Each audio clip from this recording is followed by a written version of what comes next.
आइए हम सुने विज्ञान की अनकही कहानियाँ। आइए हम सुने विज्ञान की अनसुनी कहानियाँ। एक नई दुनिया की आवाज़ आपकी आवाज़, विज्ञान की आवाज़, की आवाज़। Celebrating Azadi Ka Amrit Mahotsav, we bring you a podcast series on STEM popularization, science, technology, engineering, mathematics and medicine, supported and catalyzed by the National Council for Science and Technology Communication, Government of India. This program is produced by Media for Community Foundation. Creative content and technical support is given by Purvasha Banerjee and Shushanto Das. एक नई दुनिया की आवाज़ आपकी आवाज़, विज्ञान की आवाज़, की आवाज़, की आवाज़।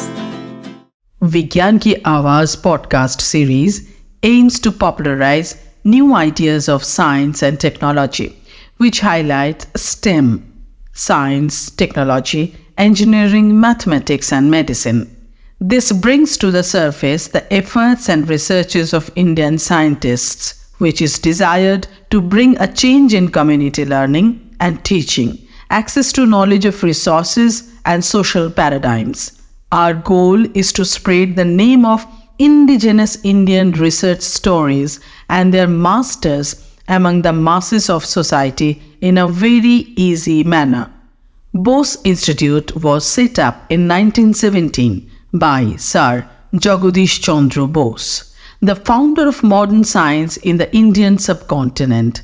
It is Asia's first modern research center devoted to interdisciplinary research and bears a century-old tradition. The institute was founded as not merely a laboratory but a temple, with its principal aims being the advancement of science and diffusion of knowledge.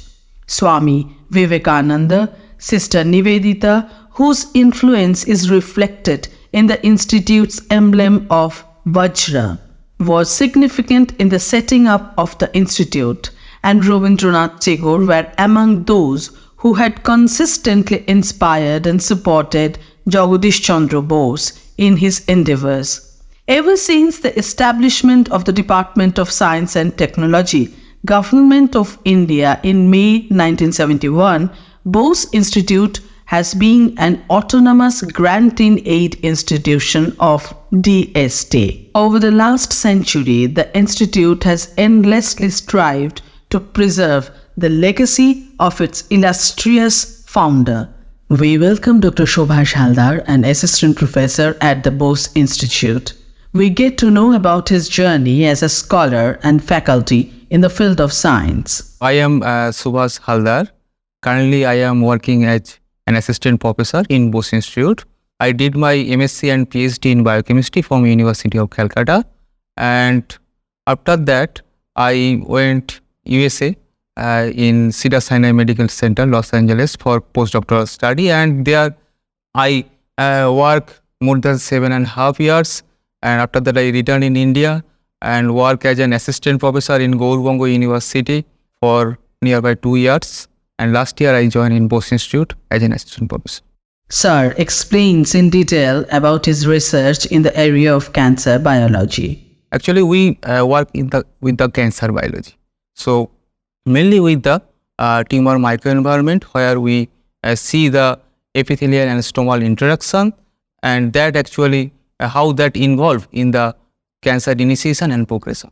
So I will tell you about my research experience. My area of research actually with the tumor microenvironment, where we mainly see the epithelial stromal interaction, and that how it's help in the cancer initiation and progression.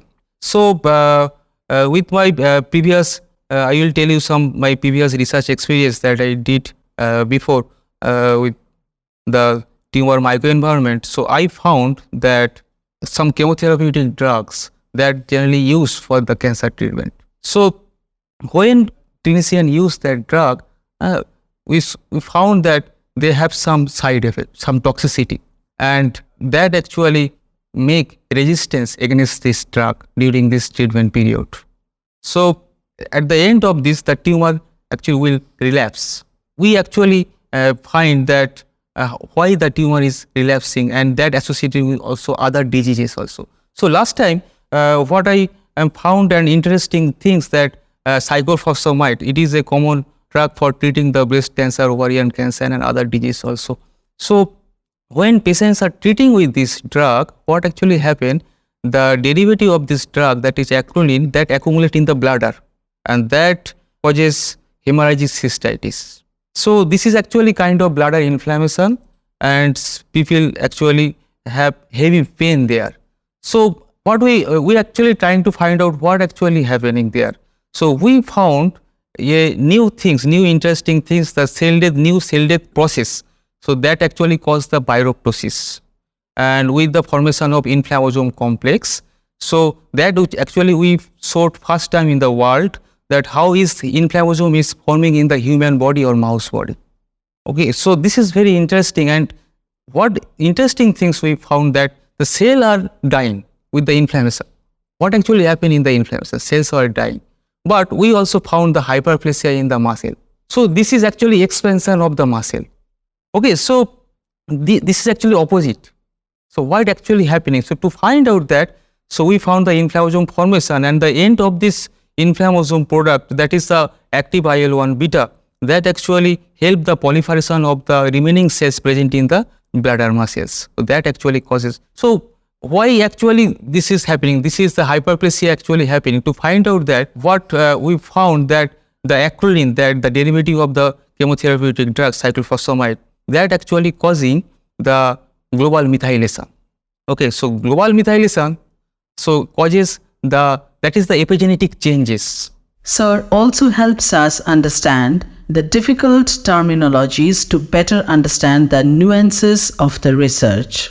So methylation is the generally happen both in the DNA and protein. So we mainly found in the DNA, and there is a island called the CG island or CPG island. So the cytosine residue have the methylation. Okay, so if some portion of the gene is methylated, that gene cannot actually transcript. That gene will be silenced. Okay, so that we found different DNA damage repair gene are silenced, and for that purpose, actually one of the important DNA damage repair gene, that is OGG1, is silenced there. So because of that, OGG1 actually repair the oxidized DNA. That is, we call the 8-oxo-DG. So here, when the OGG1 is silenced, the oxidized DNA does not repair, and accumulation of this oxidized DNA actually help to form the inflammasome complex, and further they release the active IL-1 beta and causes the hyperplasia of the muscle. So what we used, some drug, that is the IL-1 beta receptor inhibitor, that is anakinra, that actually commonly used in the rheumatoid arthritis also. So we use this drug to inhibit the process, the further inflammasome formation process, and we found that the limiting of this hemorrhagic cystitis. Sir speaks about the significance of the research endeavors that his team has undertaken. So I will tell you, this is one of my research. This was very important, and further that, what we started new research with that, the inflammasome, because inflammasome can form the pro-inflammatory molecule that can proliferate different other molecules. So with this, we started new research in our laboratory that it can also happen in the cancer. So we are testing in different type of cancer, mainly prostate cancer, and what we primarily found, that treatment with chemotherapy drug, common chemotherapy drug like docetaxel in the prostate cancer, So we found the inflammation formation in the prostate cancer cells. Also, we can check in different common cancer that occur in the India, like lung and throat cancer, breast cancer, that we have planned to check that. So this is one of my study. And another is very interesting, that we found out a new biomarker for the cancer, that is the mitochondrial DNA, that actually have different story. I am telling you, it's very interesting. So what we found, that first we found in the patients. So patients with prostate cancer that have mitochondrial DNA in their blood, in the circulation. But when that patient was treating with the chemotherapy drug, docetaxel, this is the common drug for treatment with the prostate cancer. So when that drug was treating with the patients, they are releasing more mitochondrial DNA in the circulation. So what we found, that mitochondrial DNA is when coming from the cancer cells in the tumor microenvironment, that internalized by other cells in the tumor microenvironment, that we generally call the cancer associated fibroblast. So it have some specific receptor to internalize that mitochondrial DNA into that fibroblast cells. And when it internalize, they are activating one of the complement, that we call the complement C3A. And the complement C3 is forming inside the cells, and they also releasing that complement C3A in the tumor microenvironment and further proliferating the cancer cells. So that actually helps the further cancer progression. Okay, so here this is a new biomarker. The mitochondrial DNA is the new biomarker, and what we are trying to do, that we are trying to neutralize that mitochondrial DNA in the circulation. That we already designed that and make a new patent, US patent, with these things, with this mitochondrial neutralizing antibody.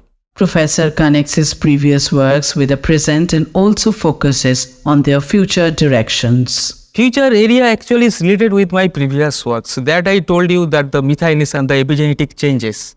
So epigenetic changes can activating or silencing different genes that involve in the cancer progressions. And one of the important area, that the metabolism. You know that the epigenetic changes can influence the metabolic energy yielding pathway, and that play a crucial role in the cancer progression, because you know cancer cells is highly proliferating, they need more and more and more energy.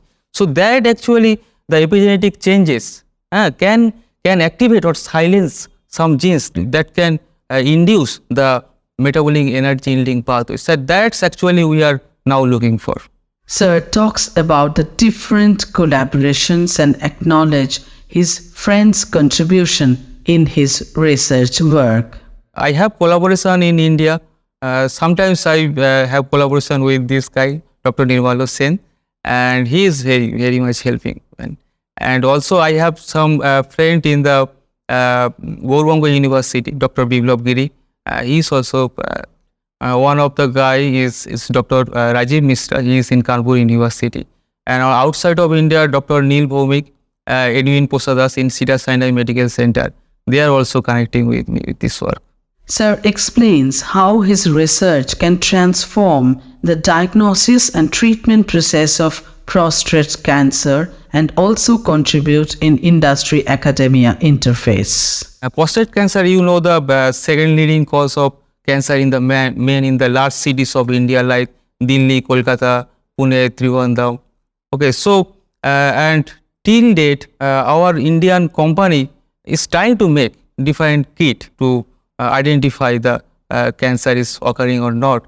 So what I am thinking, that my the mitochondrial DNA based detection kits for prostate cancer will revolutionize prostate cancer treatment for the world.